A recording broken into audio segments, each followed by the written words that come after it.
प्रियदर्शी तेलंग यांच्याकडे आपण जाणार आहोत, त्यांची आपण बाजू जाणून घेणार आहोत, कारण त्यांनी एक सुरुवातीला एक जी ओळख मांडली ती खरं तर महत्त्वाची. हा का पहिला मुद्दा नाही, पुण्यात यापूर्वी सुद्धा वतन जमिनींचा मुद्दा समोर आला होता, त्याच्याविषयी अनेकदा तक्रार झाली होती.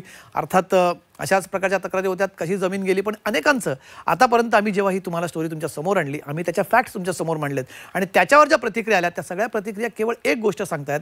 या आमच्या ज्या दाखवलेल्या बातमीवरती येणाऱ्या प्रतिक्रिया त्या सगळ्या प्रतिक्रिया याच सांगतायत की हे सगळं प्रकरण दिसतं तेवढं सोपं नाही आहे, ह्याच्या मागे हा फक्त हिमनगाचं एक टोक आहे. अशा अनेक घटना यापूर्वी देखील घडलेल्या आहेत आणि अशा अनेक प्रकारच्या वतन जमिनींचं कशा प्रकारे हे लोकांना इथे त्यांचा आरोप आहे की आम्हाला फसवून या जमिनी इथे घेण्यात आलेल्या आहेत. पण हे अत्यंत उघड दिसतं इथे. याच्याबद्दल कोणाला तरी एकाला उत्तरदायी याच्यात धरावंच लागणार आहे. सरकार म्हणतंय आमची जमीन आहे, मग ही जमीन विकत असताना सरकार काय करत होतं? जिल्हाधिकारी स्वतःच म्हणतात की आम्ही याच्यावरती गुन्हे दाखल करू, पण जमीन विक्री करताना कुठे होते? एवढी मोठी जमीन विकली गेली, त्याचा दस्त नोंदणी त्याची होती, रजिस्ट्रेशन त्या जमिनीचं होतं आणि सरकारला कळतच नाहीत. आज म्हणतात ते कारवाई करणार आम्ही. कोण आपल्यासोबत? प्रियदर्शी आपल्यासोबत पुन्हा एकदा जोडले गेलेत. प्रियदर्शी, तुम्ही तुमचा मुद्दा मांडा. तुम्ही मगाशी मुद्दा मांडत होतात, मगाशी तुमचा आवाज ब्रेक होत होता. हा, सुतार साहेब, सकाळी 5 वाजता उठून काय कारभार होतो हे आता आपल्या लक्षात आलं. जी, म्हणजे वित्तमंत्री साहेब नेहमी सांगतात, लोकांना सांगतात की मी सकाळी 5 वाजता माझं काम सुरू करतो. तर 5 वाजता सकाळी उठून काय कारभार चालतो हे आता लोकांच्या लक्षात आलं. पुण्यात हे एकच प्रकरण नाही आहे. पुण्यातल्या रामोशी वतना, महार वतन असेल, अशा बऱ्याच जमिनी इथे पुण्यातल्या लाटल्या गेल्या आहेत. म्हणजे 1-2 उदाहरण द्यायचे असतील तर शाहू कॉलेज, लक्ष्मीनगरची जवळची जी जागा आहे ही सुद्धा पवार साहेबांच्याच कॉलेजमधले लोक, फॅमिलीतले लोक तिथे आहेत.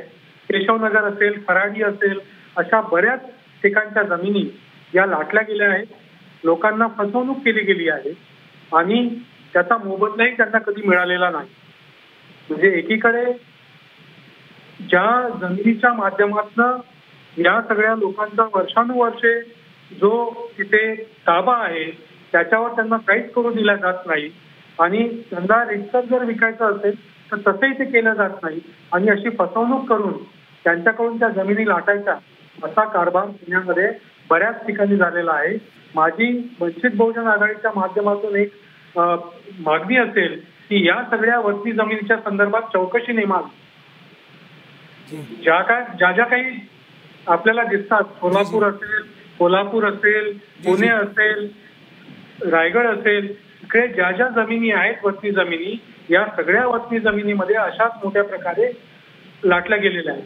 मग आपण जर या वस्ती जमिनी असतील, महार लोकांच्या किंवा रामोशी वस्त्यांच्या असतील, या लोकांना आज घरं नाहीत, या लोकांना आज नोकऱ्या नाहीत, या लोकांचे स्वतःचे उद्योग नाहीत. मग या जर जमिनी यांच्या लाटतल्या गेल्या असतील, यांना किती मोबदला आणि किती शेअर या सगळ्या याच्यामध्ये दिला गेलेला आहे? तसा कुठलाही शेअर दिला गेलेला नाही. MIDC मध्ये एखाद्या प्रकल्पामध्ये जेव्हा जमीन जाते तेव्हा त्या प्रकल्पाचा मोबदला दिला जातो किंवा त्या कंपन्यांमधले शेअर दिले जातात. असं मात्र या वतनी जमिनीच्या संदर्भात कुठेही झालेलं नाही. हे वर्षानुवर्षे ते सुरू आहे.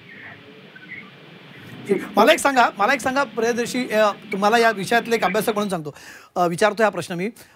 या वतन जमिनी ज्या आहेत, या इन्फिरियर वतन जमीन किंवा पूर्वाश्रमीच्या महार वतन जमिनी, याचा थेट व्यवहार कसा केला जाऊ शकतो? त्याच्याबाबत खूप काटेकोर नियम आहेत. ते सगळे इथे एक प्रकारे असं दिसतंय की त्या नियमांची झाली आहे का, पायमल्ली झाली आहे का, असाच प्रश्न निमित्ताने उपस्थित इथे होतोय. काय साधारणपणे बेसिक याच्यातला सगळ्यात कुठला तुम्हाला वाटतं की महत्त्वाचा टेक अवे पॉईंट असावा याच्यातला? नाही, खरं पाहता हे कमिशनरांच्या माध्यमातून ते एकदा काय बदल करून घ्यायचे ते करून घेतात आणि मग जमिनी विकायला सर्रासपणे त्यांना मुभा भेटली जाते. त्याच्यामुळे त्यावर खरेदी विक्री किंवा हस्तांतरण हे मर्यादित आहे. पण ती मर्यादा असताना सुद्धा त्या पद्धतीच्या सगळे नियम बाजूला सारून त्याच्यावर पूर्णपणे आता बिल्डर लोक सुद्धा त्याच्यावर व्यवहार करतात, कंपनीज व्यवहार करतात, MIDC स्वतः त्याच्यामध्ये व्यवहार करते. आणि म्हणून मग जिल्हाधिकाऱ्यांकडे किंवा कमिशनरांकडे याचे जे अधिकार दिले असतात त्या संदर्भात ज्या सुनावण्या व्हायला पाहिजे त्या सुनावण्या होत नाही बऱ्याचदा. हे भूमतदार वर्ग 2 मधल्या जमिनी असतात. म्हणून विक्री हस्तीवर पूर्वी बंदी होती, आता ती काही प्रमाणामध्ये शिथिल करण्यात आली आहे. म्हणजे उदाहरणादाखल मंगळवार पेठेतील डॉक्टर जी, जी. बाबासाहेब आंबेडकरचे स्मारकाची जी जमीन होती, ती जमीन सुद्धा पीडब्ल्यूडी कडे दिली. पीडब्ल्यूडी कडून ती मग खासगी याच्याकडे दिली. म्हणजे एकीकडे ती जमीन स्मारकासाठी दिली असताना सुद्धा जी जी ही जमीन पीडब्ल्यूडी कडे जाते. ठीक आहे. पीडब्ल्यूडी खाली कंपनीकडे जाते.